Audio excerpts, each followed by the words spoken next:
All right, so are you ready to dive into one of the most baffling, unsolved mysteries in American history? Oh, absolutely.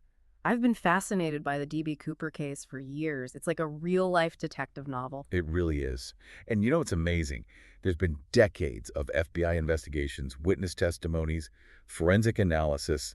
They even did these experimental recreations of the jump, trying to figure out if he could have survived. And still, so much mystery remains. It's incredible. I know. We've got a whole stack of files here. FBI reports, witness statements, potential suspect profiles. It's a lot to unpack. But you know what I find most intriguing? What's that? It's the question of who D.B. Cooper really was. Hmm. Was he this brilliant criminal mastermind who managed to pull off the perfect heist?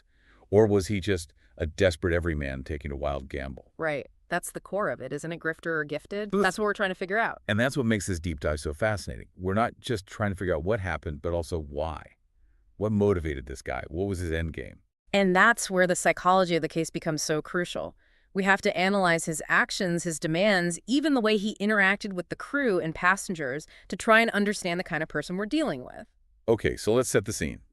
It's November 24th, 1971. Northwest Orient Flight 305 is about to take off from Portland to Seattle. And among the passengers is this unassuming man calling himself Dan Cooper. Who's about to become one of the most infamous figures in American history. Right, and he does it all with a surprisingly simple plan. A briefcase, a note claiming he has a bomb, a demand for $200,000 in $20 bills, and 4 parachutes. He even specifically requested 2 main parachutes and 2 reserves, which is a detail that has always fascinated me. Me too. It suggests some level of knowledge about parachuting, right? Like he knew what he was doing. Exactly. Some experts believe it points to him being an experienced skydiver, maybe even with some military background. But others see it as a red herring, a deliberate attempt to create this image of expertise to throw off investigators. It's one of the many mysteries surrounding D.B. Cooper that we may never have a definitive answer to. All right, so after refueling in Seattle and releasing the passengers, Cooper orders the plane to take off again, this time towards Mexico City. And then somewhere over southwest Washington state, he jumps out of the aft air stair into the night, vanishes with the ransom money. And that's where the trail goes cold. Yeah. The plane lands safely in Reno, Nevada, but D.B. Cooper is never seen again. Despite one of the most extensive FBI investigations in history. I know. They spent years chasing down leads, interviewing witnesses, analyzing evidence. They even had those composite sketches made based on descriptions from the crew and passengers. But it was like he vanished into thin air. It's incredible to think that with all the technology and resources at their disposal, they were never able to definitively identify him or determine his fate. Right. It speaks to the cunning and meticulous planning of whoever D.B. Cooper really was. But here's what I find really interesting. They did find a lot of physical evidence on the plane. Fingerprints, a tie clip, cigarette butts. It's almost like he wanted to leave a part of himself behind. Right, like he was taunting the authorities, daring them to catch him. It adds another layer to the mystery of his personality. Was he careless, or was it a calculated move? Okay, so let's dive into the suspects, because this is where it gets really interesting. And we start to see how those actions could line up with a grifter or someone truly gifted. One of the most intriguing figures in this case is Richard McCoy Jr., who pulled off a remarkably similar hijacking just 5 months after Cooper. Oh yeah, I remember reading about him. Same type of plane, similar ransom demand, even the same parachute request. It's uncanny. Right, and McCoy was a Vietnam War veteran, a skilled skydiver. He even looked a bit like those composite sketches of Cooper. So on the surface, he seems like a perfect fit. He does, but here's the catch. The FBI had to rule him out because he had a solid alibi for the night of Cooper's hijacking. What? Seriously? Even with all those similarities? Plus, there was no direct evidence linking him to the Cooper case. So that leaves us with a few possibilities. Was McCoy just a copycat inspired by Cooper's success, or could there be a connection we haven't uncovered yet? It's a question that has fueled countless debates among those who follow this case. And it really makes you wonder about the nature of coincidence. Was it just a fluke that 2 very similar hijackings occurred so close together, or was there something more going on? Well, let's move on to another potential suspect.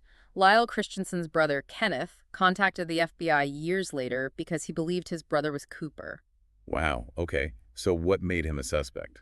Well, Lyle Christiansen fit the physical description of Cooper, and his brother Kenneth claimed that Lyle had confessed to the hijacking before his death. So he had the motive and potentially the means. Right, and Kenneth even provided the FBI with items that he believed were connected to the case, like a parachute rigging tool and a Northwest Orient Airlines employee ID card. So he had some connection to the airline. He did. He was a flight attendant for Northwest Orient Airlines, the same airline Cooper hijacked. Wow, that's a pretty big coincidence. So what did the FBI make of all this? Well, they investigated the claims, but ultimately didn't find the evidence convincing enough to definitively link Lyle Christiansen to the crime. So another dead end. It seems so. It's important to remember that we're talking about a case from the early 70s. Forensic technology wasn't as advanced back then.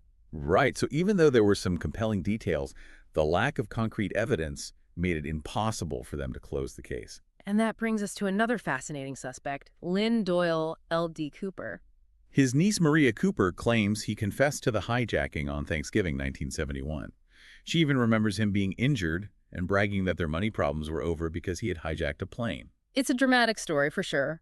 But once again, there's no solid physical evidence to connect L.D. Cooper to the crime. So we're left with anecdotal accounts and circumstantial details. Which can be compelling, but aren't always enough to solve a case like this. It's frustrating, isn't it? You have these intriguing stories and potential leads, but without that concrete proof, it's like trying to grasp at smoke. Exactly. It's what makes the D.B. Cooper case so elusive and so captivating at the same time. You know, it's almost like D.B. Cooper was this master illusionist. Like he created this smokescreen of possibilities to keep everyone guessing. It really does feel that way. And even with all these potential suspects we've discussed, there are some theories that go beyond the conventional. Oh, absolutely. Yeah. You mean like the theory that D.B. Cooper might have been a woman? Yeah, exactly. I have to admit that one caught my eye when I was going through these files. Tell me more about that. Well, one of the most interesting figures in that category is Barbara Dayton. She was this highly skilled pilot and paratrooper who had undergone gender reassignment surgery. Wow, okay. So how does she fit into the D.B. Cooper puzzle? Author K. Melchizedek Olson believes that Dayton may have orchestrated the hijacking as a form of protest against the discrimination she faced in the aviation industry. That's a really fascinating angle. So Olson is suggesting that the hijacking wasn't about the money at all, but rather a statement. Right. It was about the barriers she faced as a transgender woman in a male-dominated field. That's a really interesting interpretation of the events. It adds a whole new layer of complexity to the case. It does. It forces us to consider motives beyond just greed or desperation. Right, so we're talking about a potential act of rebellion, a challenge to the status quo. Exactly. And it's a theory that has gained some traction among those who believe that Cooper's motives were more complex than we initially thought. So what kind of evidence is there to support Olson's theory? Unfortunately, like with many other suspects, there's no concrete evidence linking Dayton to the hijacking. Okay, so we're back to those intriguing narratives without the hard proof. It's a pattern we see a lot in the D.B. Cooper case. A lot of smoke, but not a lot of fire. Right, and it makes you wonder if we'll ever truly know the answer. It's possible that the truth is out there somewhere, buried in some dusty file or hidden in someone's memory. But until we find that missing piece, the mystery will endure. All right, so we've got a lineup of suspects with intriguing connections, but no definitive proof. It's almost like Cooper was a ghost, leaving behind whispers and shadows, but never a clear image. That's a great way to put it.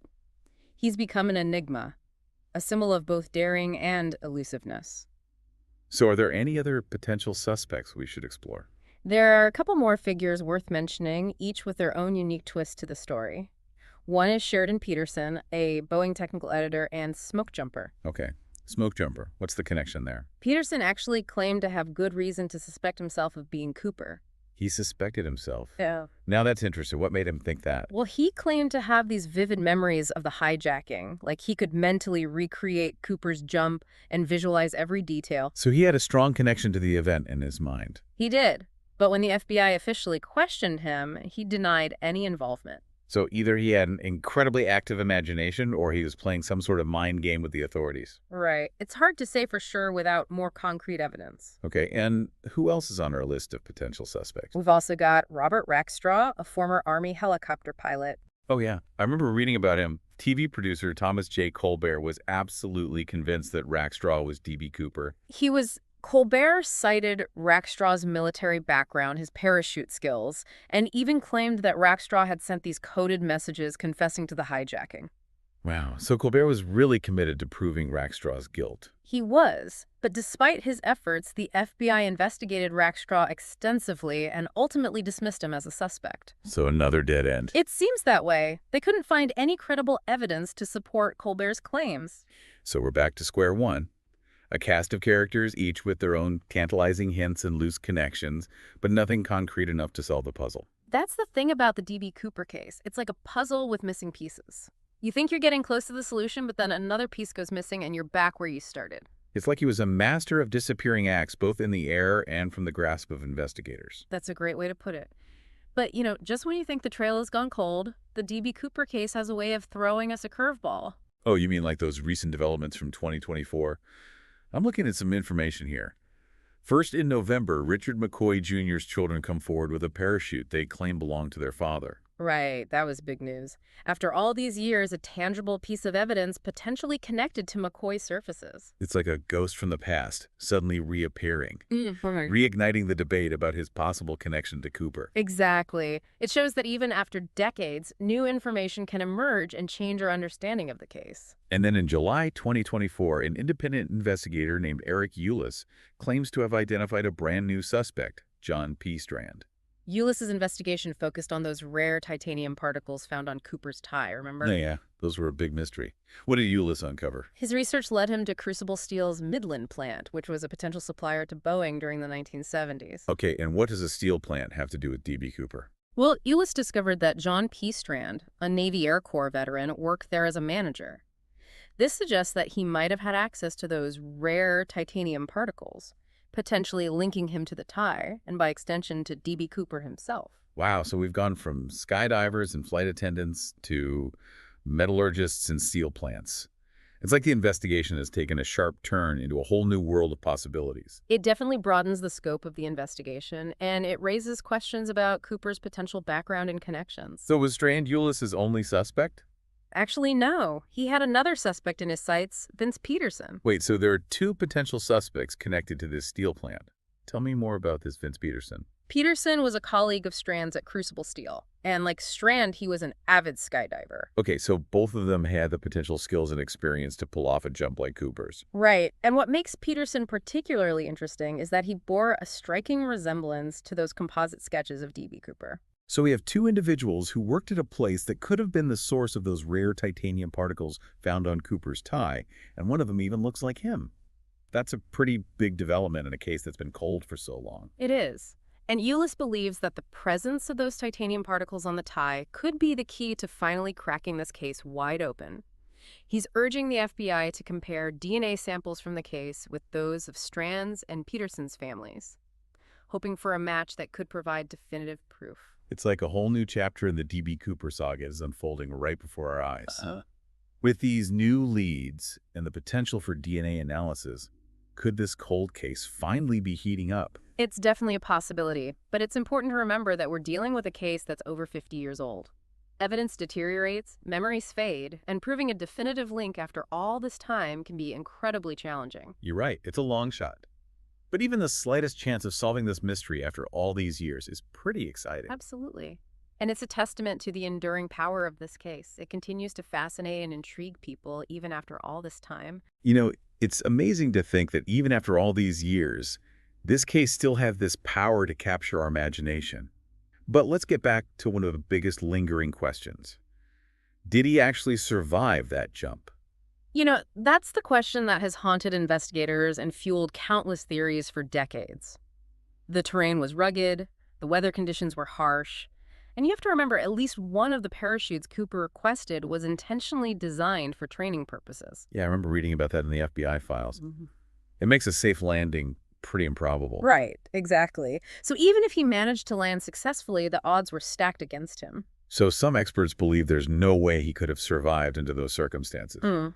But then you have that discovery of the ransom money in 1980. Oh, right. A young boy found a portion of the cash along the Columbia River. Exactly. It definitely throws a wrench into the no way he survived theory. It really does. It raises the question, did Cooper survive the jump, stash the money, and then meet some unfortunate end later on? Or did someone else stumble upon the cash after he was gone? It's a mystery within a mystery. It's like a whole new layer of questions opens up. and it makes you wonder if we'll ever get a definitive answer. It's certainly possible that new evidence could emerge, but after all this time, it's a long shot. What about those recent developments with Eric Ulis's investigation? Do you think Strand or Peterson could be the key to unlocking this case after all this time?